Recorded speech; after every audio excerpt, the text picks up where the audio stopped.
Biography of the late Archbishop Desmond Tutu. Desmond Mpilo Tutu was a South African Anglican cleric and theologian, known for his work as an anti-apartheid and human rights activist. He was the Bishop of Johannesburg from 1985 to 1986 and then the Archbishop of Cape Town from 1986 to 1996, in both cases being the first Black African to hold the position. Theologically, he sought to fuse ideas from Black theology with African theology. Tutu was born of mixed Xhosa and Motswana heritage to a poor family in Klerksdorp, South Africa. Entering adulthood, he trained as a teacher and married Nomalitso Leah Tutu, with whom he had several children. In 1960, he was ordained as an Anglican priest and in 1962 moved to the United Kingdom to study theology at King's College London. In 1966 he returned to Southern Africa, teaching at the Federal Theological Seminary and then the University of Botswana, Lesotho, and Swaziland. In 1972, he became the Theological Education Fund's Director for Africa, a position based in London but necessitating regular tours of the African continent. Back in Southern Africa in 1975, he served first as Dean of St. Mary's Cathedral in Johannesburg and then as Bishop of Lesotho. From 1978 to 1985 he was General Secretary of the South African Council of Churches. He emerged as one of the most prominent opponents of South Africa's apartheid system of racial segregation and white minority rule. Although warning the National Party government that anger at apartheid would lead to racial violence, as an activist he stressed nonviolent protest and foreign economic pressure to bring about universal suffrage. In 1985, Tutu became Bishop of Johannesburg and in 1986 the Archbishop of Cape Town, the most senior position in Southern Africa's Anglican hierarchy. In this position he emphasized a consensus-building model of leadership and oversaw the introduction of female priests. Also in 1986, he became president of the All-Africa Conference of Churches, resulting in further tours of the continent.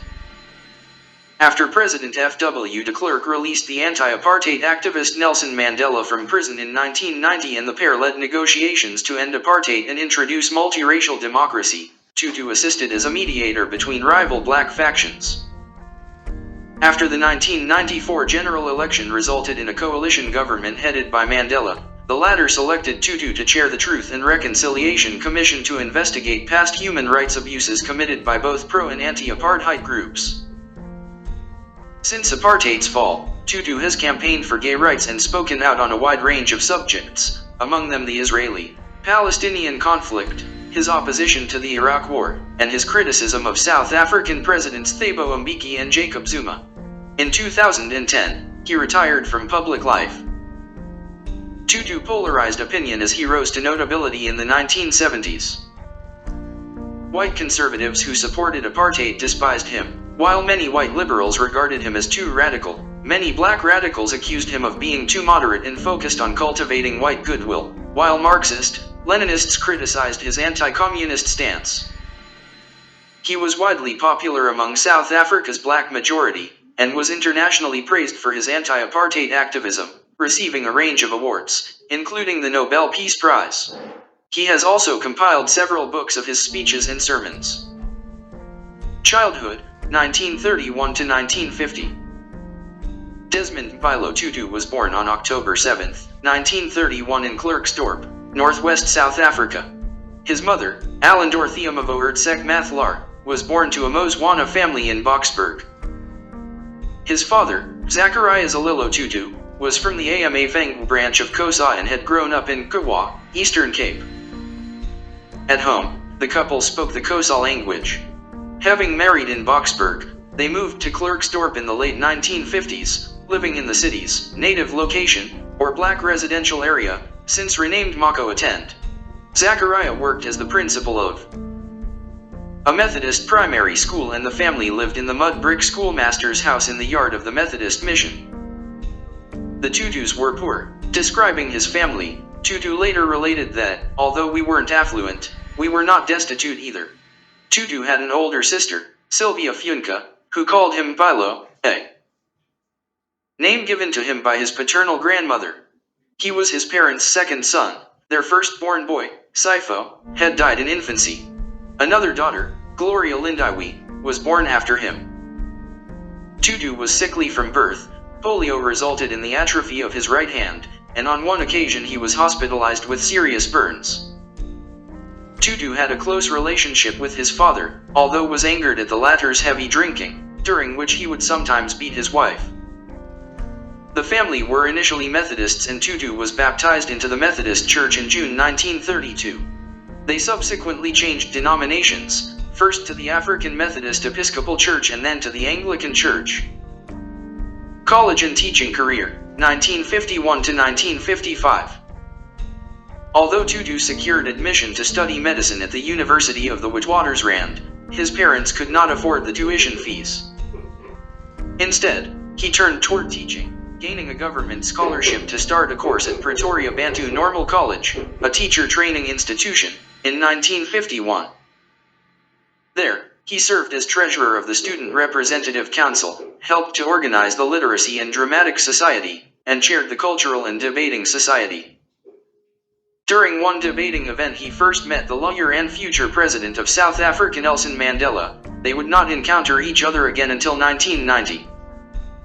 At the college, Tutu attained his Transvaal Bantu teacher's diploma, having gained advice about taking exams from the activist Robert Sobukwe.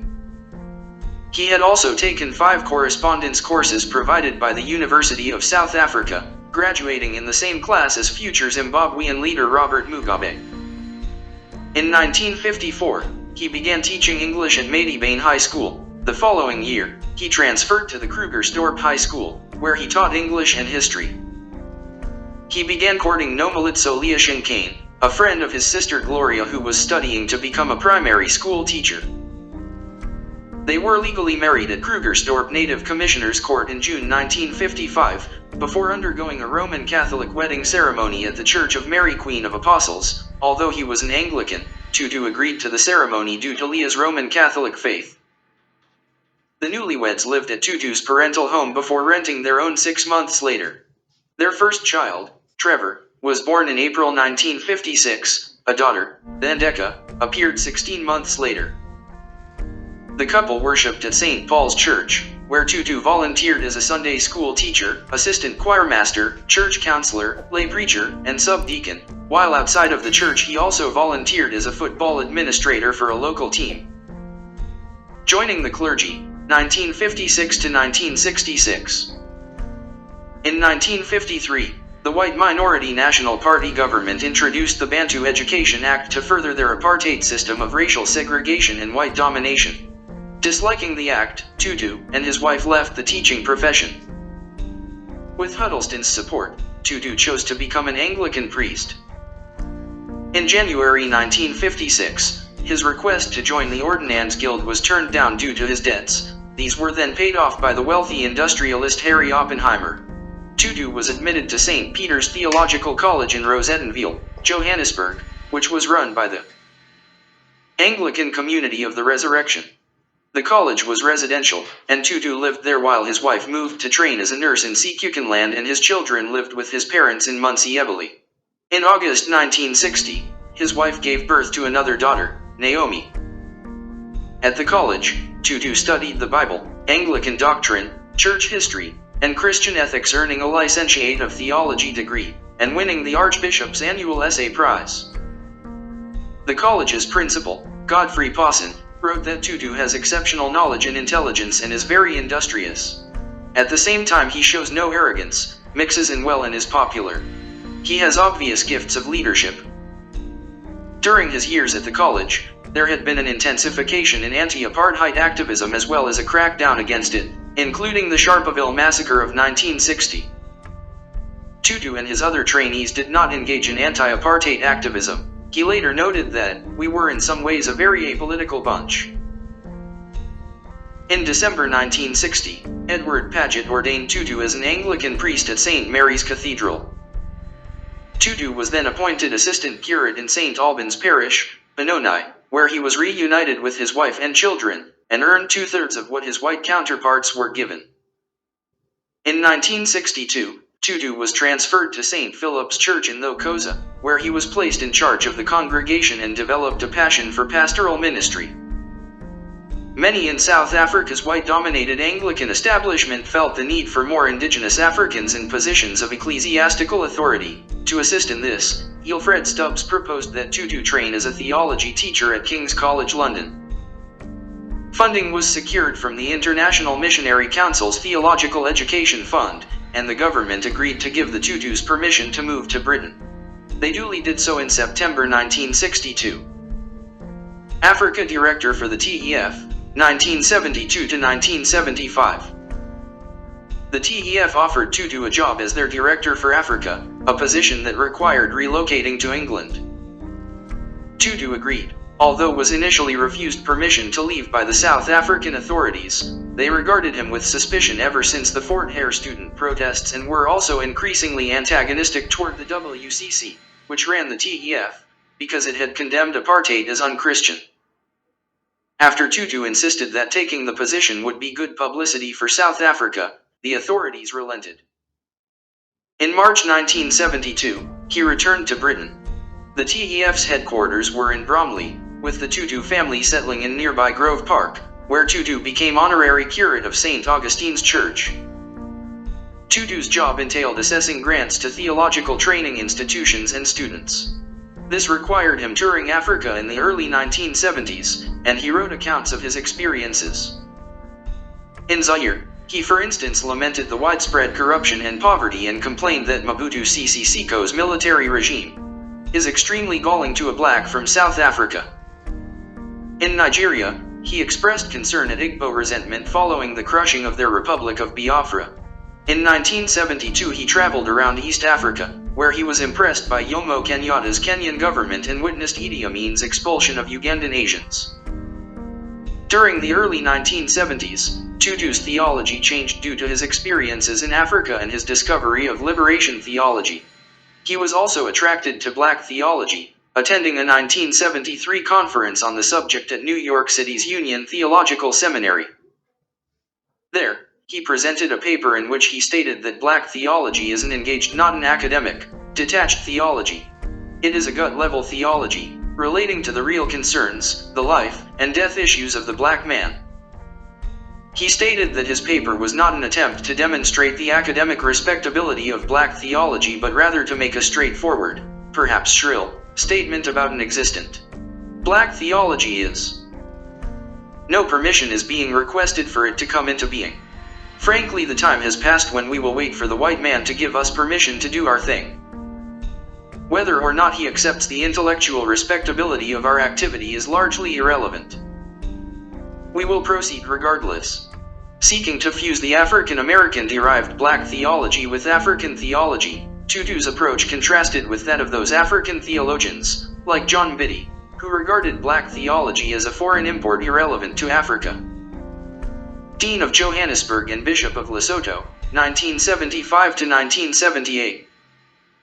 In 1975, Tutu was nominated to be the new Bishop of Johannesburg, although lost out to Timothy Babin.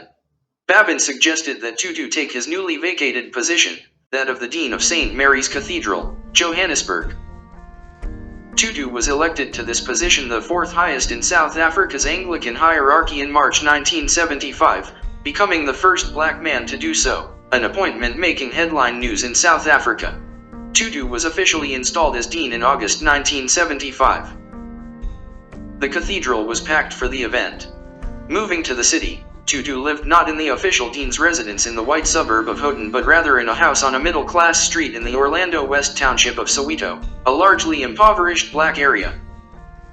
Although majority white, the cathedral's congregation was racially mixed, something that gave Tutu hope that a racially equal, segregated future was possible for South Africa.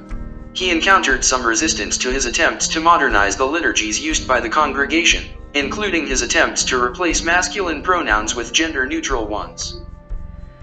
Tutu used his position to speak out on social issues, publicly endorsing an international economic boycott of South Africa over apartheid. He met with Black consciousness and Soweto leaders, and shared a platform with anti-apartheid campaigner Winnie Mandela in opposing the government's Terrorism Act, 1967. He held a 24-hour vigil for racial harmony at the cathedral where he prayed for activists detained under the act. In May 1976, he wrote to Prime Minister B. J. Vorster, warning that if the government maintained apartheid then the country would erupt in racial violence. 6 weeks later, the Soweto uprising broke out as black youth clashed with police. Over the course of 10 months, at least 660 were killed, most under the age of 24. Tutu was upset by what he regarded as the lack of outrage from white South Africans. He raised the issue in his Sunday sermon, stating that the white silence was deafening and asking if they would have shown the same nonchalance had the youth killed been white. After 7 months as dean, Tutu was nominated as a candidate for the position of Bishop of Lesotho.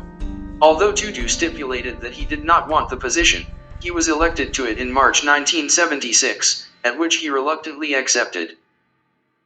This decision upset some of his congregation, who felt that he had used their parish as a stepping stone to advance his career. In July, Bill Burnett consecrated Tutu as a bishop at St. Mary's Cathedral. In August, Tutu was enthroned as the Bishop of Lesotho in a ceremony at Maseru's Cathedral of St. Mary and St. James. Thousands attended, including King Moshoeshoe and Prime Minister Lebuah Jonathan. Traveling through the largely rural diocese, he learned Sesotho. He appointed Philip Mokuku as the first dean of the diocese and placed great emphasis on further education for the Basotho clergy. He befriended the royal family, although his relationship with Jonathan's government was strained. In September 1977 he returned to South Africa to speak at the Eastern Cape funeral of Black consciousness activist Steve Biko, who had been killed by police. At the funeral, Tutu stated that Black consciousness was a movement by which God, through Steve, sought to awaken in the Black person a sense of his intrinsic value and worth as a child of God. Activism and the Nobel Peace Prize. Tutu testified on behalf of a captured cell of Umkhonto we Sizwe, an armed anti-apartheid group linked to the banned African National Congress. He stated that although he was committed to nonviolence and censured those on all sides who used violence, he could understand why Black Africans would become violent when their nonviolent tactics had failed to overturn apartheid. In an earlier address, he had expressed the view that an armed struggle against South Africa's government had little chance of succeeding, but also accused Western nations of hypocrisy for condemning armed liberation groups in Southern Africa while they had praised similar organizations operating in Europe during the Second World War. Tutu also signed a petition calling for the release of ANC activist Nelson Mandela, leading to a correspondence between the pair.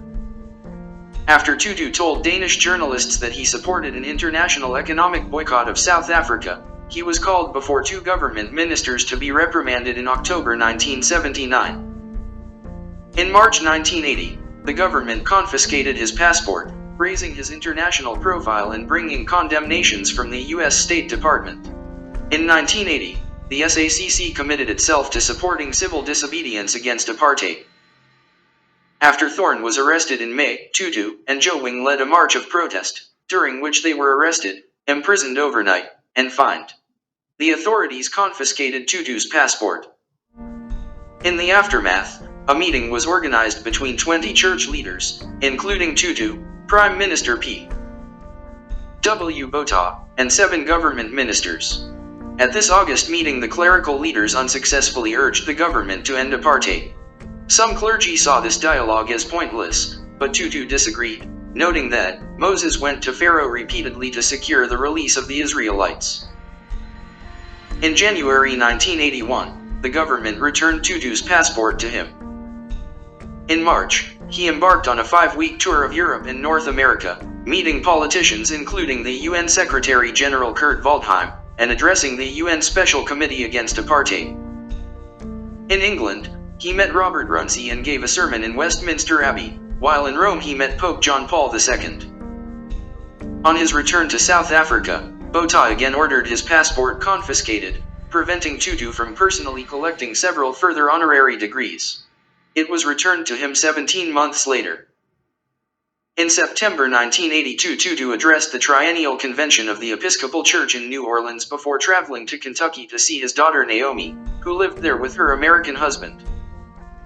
Tutu gained a popular following in the U.S., where he was often compared to civil rights leader Martin Luther King Jr., although white conservatives like Pat Buchanan and Jerry Falwell lambasted him as an alleged communist sympathizer. Tutu angered much of South Africa's press and white minority, especially conservative whites who supported apartheid. Pro-government media like The Citizen and the South African Broadcasting Corporation criticized him, often focusing on how his middle-class lifestyle contrasted with the poverty of the blacks he claimed to represent. He received hate mail as well as death threats from white far-right groups like the Witwol-We.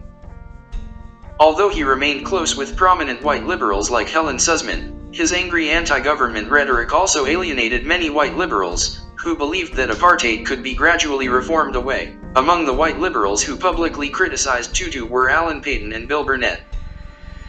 By the 1980s, Tutu was an icon for many black South Africans, a status rivaled only by Mandela. In August 1983, he became a patron of the new anti-apartheid United Democratic Front. In 1984, Tutu embarked on a 3-month sabbatical at the General Theological Seminary of the Episcopal Church in New York. In the city, he was invited to address the United Nations Security Council, later meeting the Congressional Black Caucus and the subcommittees on Africa in the House of Representatives and the Senate. He was also invited to the White House, where he unsuccessfully urged President Ronald Reagan to change his approach to South Africa. He was troubled that Reagan had a warmer relationship with South Africa's government than his predecessor Jimmy Carter, describing Reagan's government as an unmitigated disaster for us blacks. Tutu later described Reagan as a racist pure and simple. In New York, Tutu was informed that he had won the 1984 Nobel Peace Prize. He had previously been nominated in 1981, 1982, and 1983. The Nobel Prize Selection Committee had wanted to recognize a South African and thought Tutu would be a less controversial choice than Mandela or Mangosuthu Buthelezi. In December, he attended the award ceremony in Oslo, which was hampered by a bomb scare before returning home via Sweden, Denmark, Canada, Tanzania, and Zambia. He shared the $192,000 prize money with his family, SACC staff, and a scholarship fund for South Africans in exile. He was the second South African to receive the award, after Albert Luthuli in 1960.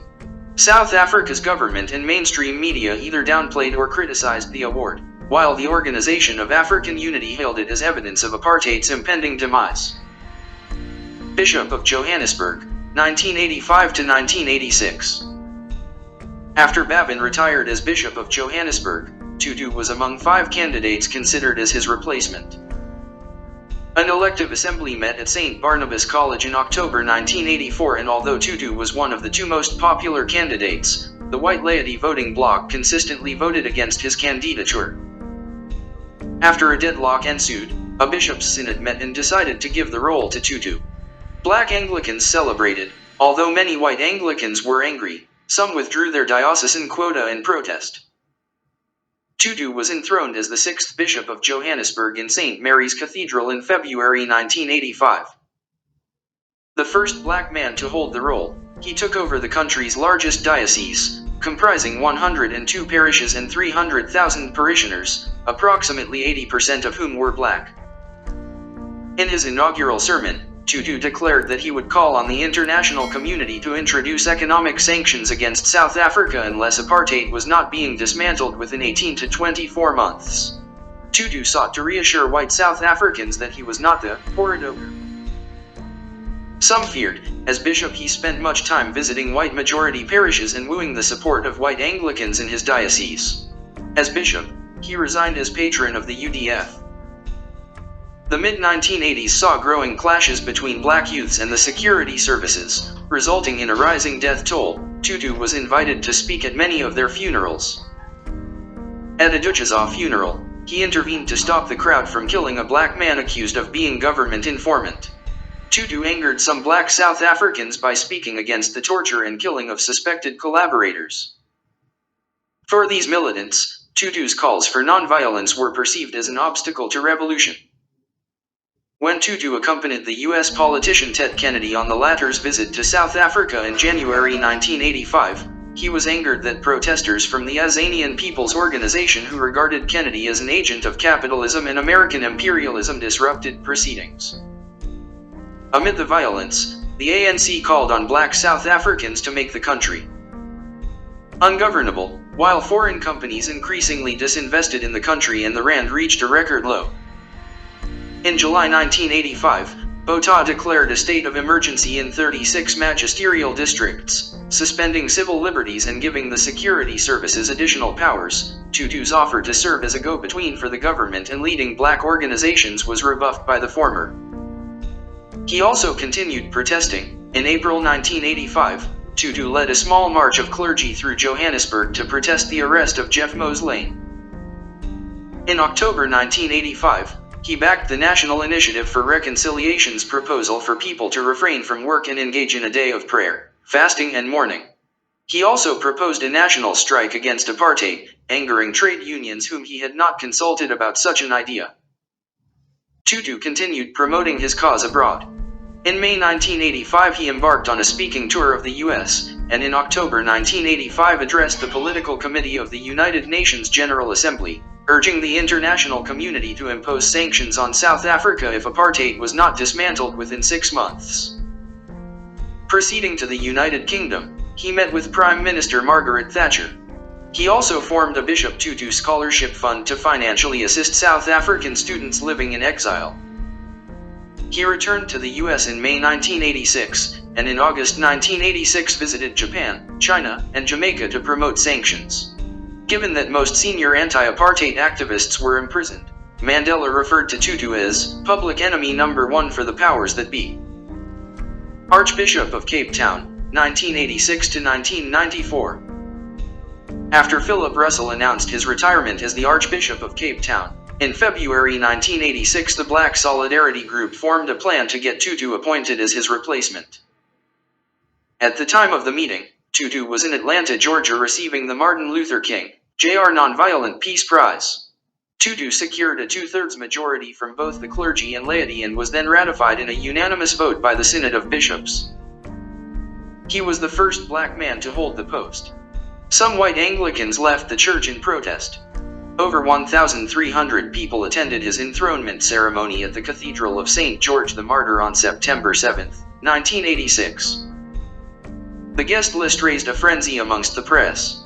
Invitees included Coretta Scott King, Harry Belafonte, Stevie Wonder, Senator Edward Kennedy, Bishop Trevor Huddlestone and the Archbishop of Canterbury, Robert Runcie.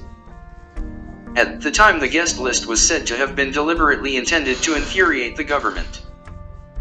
Adding to the tensions, a message from the Red Cross Society in Johannesburg warned of a plot to assassinate Tutu, but the presence of the Archbishop of Canterbury and the involvement of the British ambassador contributed to a successful event.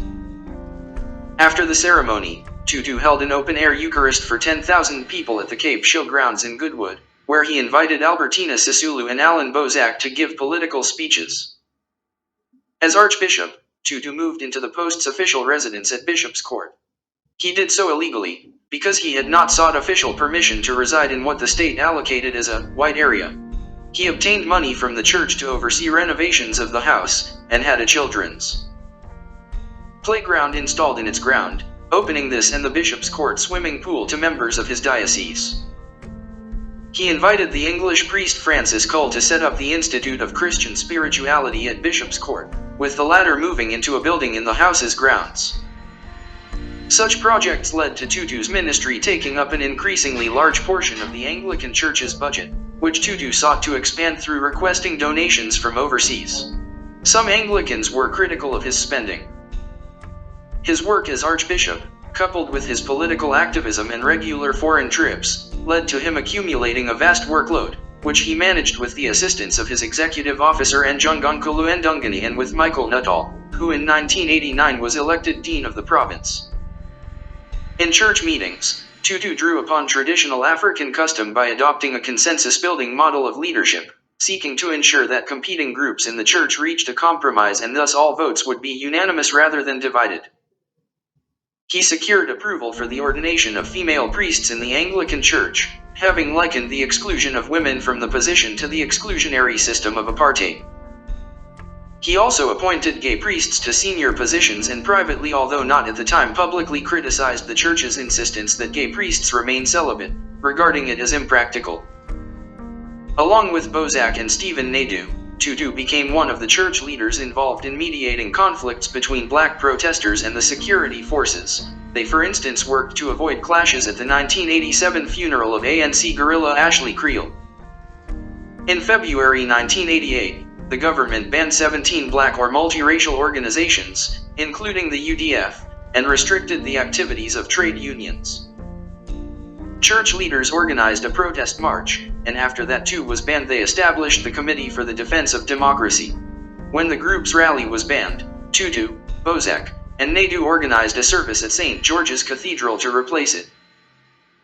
In March 1988, he took up the cause of the Sharpeville Six who had been sentenced to death, opposed on principle to capital punishment. He called for their lives to be spared. He telephoned representatives of the US, British, and German governments urging them to pressure Botha on the issue, and personally met with Botha at the latter's Tunhuis home to discuss the issue. The two did not get on well, and argued. Botha accused Tutu of supporting the ANC's armed campaign. Tutu said that while he did not support their use of violence, he supported the ANC's objective of a non-racial, democratic South Africa. The death sentences were ultimately commuted. In May 1988, the government launched a covert campaign against Tutu, organized in part by Stratcom wing of the State Security Council. The security police printed leaflets and stickers with anti-Tutu slogans while unemployed blacks were paid to protest at the airport when he arrived there. Traffic police arrested Leah and locked her in a cell when she was late to renew her motor vehicle license. Although the security police organized assassination attempts on various anti-apartheid Christian leaders, they later claimed to have never done so for Tutu, regarding him as too high profile. Tutu remained actively involved in acts of civil disobedience against the government. He was encouraged by the fact that many whites also took part in these protests. In August 1989, he helped to organize an ecumenical defiance service at St. George's Cathedral, and shortly after joined protests at segregated beaches outside Cape Town. To mark the 6th anniversary of the UDF's foundation, he held a service of witness at the cathedral, and in September organized a church memorial for those protesters who had been killed in clashes with the security forces. He organized a protest march through Cape Town for later that month, which the new president F.W. de Klerk agreed to permit. A multiracial crowd containing an estimated 30,000 people took part. That the march had been permitted inspired similar demonstrations to take place across the country. In October, de Klerk met with Tutu, Bozak, and Frank Chikane. Tutu was impressed that we were listened to. In 1994, a further collection of Tutu's writings, The Rainbow People of God, was published, and followed the next year with his An African Prayer Book, a collection of prayers from across the continent accompanied by the Archbishop's commentary. Later life. In October 1994, Tutu announced his intention to retire as Archbishop in 1996. Although retired archbishops normally return to the position of bishop, the other bishops bestowed on him a new title, Archbishop Emeritus. A farewell ceremony was held at St. George's Cathedral in June 1996, attended by senior politicians like Mandela and de Klerk. There, Mandela awarded Tutu the Order for Meritorious Service, South Africa's highest honor. Tutu was succeeded as Archbishop by Ndungane. In January 1997, Tutu was diagnosed with prostate cancer and traveled abroad for treatment. He publicly revealed his diagnosis, hoping to encourage other men to go for prostate exams. He faced recurrences of the disease in 1999 and 2006. Back in South Africa, he divided his time between homes in Soweto's Orlando West and Cape Town's Milnerton area. In 2000, he opened an office in Cape Town. In June 2000, the Cape Town-based Desmond Tutu Peace Center was launched, which in 2003 launched an emerging leadership program. Conscious that his presence in South Africa might overshadow Ndungane, Tutu agreed to a two-year visiting professorship at Emory University.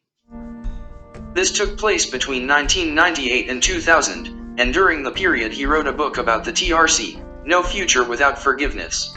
In early 2002 he taught at the Episcopal Divinity School in Cambridge, Massachusetts. From January to May 2003 he taught at the University of North Carolina. In January 2004, he was visiting professor of post-conflict societies at KCL, his alma mater. While in the United States, he signed up with a speaker's agency and traveled widely on speaking engagements. This gave him financial independence in a way that his clerical pension would not. In his speeches, he focused on South Africa's transition from apartheid to universal suffrage, presenting it as a model for other troubled nations to adopt. In the US, he thanked anti-apartheid activists for campaigning for sanctions, also calling for US companies to now invest in South Africa. Retirement from public life, 2010 to 2021. In October 2010, Tutu announced his retirement from public life so that he could spend more time at home with my family, reading and writing and praying and thinking. In May 2013, he declared that he would no longer vote for the ANC, stating that while the party was very good at leading us in the struggle to be free from oppression, it had done a poor job in countering inequality, violence, and corruption. The following month, he welcomed the launch of a new party, Agang South Africa.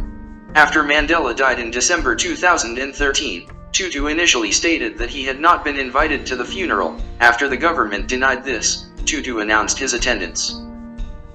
He criticized the memorials held for Mandela, stating that they gave too much prominence to the ANC and marginalized Afrikaners, commenting that Mandela would have been appalled. Tutu maintained an interest in social issues. In July 2014, he came out in support of legalized assisted dying, later stating that he would want that option open to him personally. In December 2015, Tutu's daughter, Mpho Tutu, married a woman in the Netherlands. Tutu attended and gave the proceedings a blessing, despite Anglican opposition to same-sex marriage. Tutu continued commenting on international affairs. In November 2012, he published a letter alongside Mary Maguire and Adolfo Perez Esquivel in which they expressed support for the imprisoned U.S. military whistleblower Chelsea Manning. In August 2017, Tutu was among 10 Nobel Peace Prize laureates who urged Saudi Arabia to stop the execution of 14 participants of the 2011-12 Saudi Arabian protests. In September, Tutu asked Myanmar's leader Aung San Suu Kyi to halt the army's persecution of the country's Muslim Rohingya minority. In December, he was among those to condemn U.S. President Donald Trump's decision to officially recognize Jerusalem as Israel's capital despite Palestinian opposition. Rest well, servant of God. May you rest until the resurrection of the saints.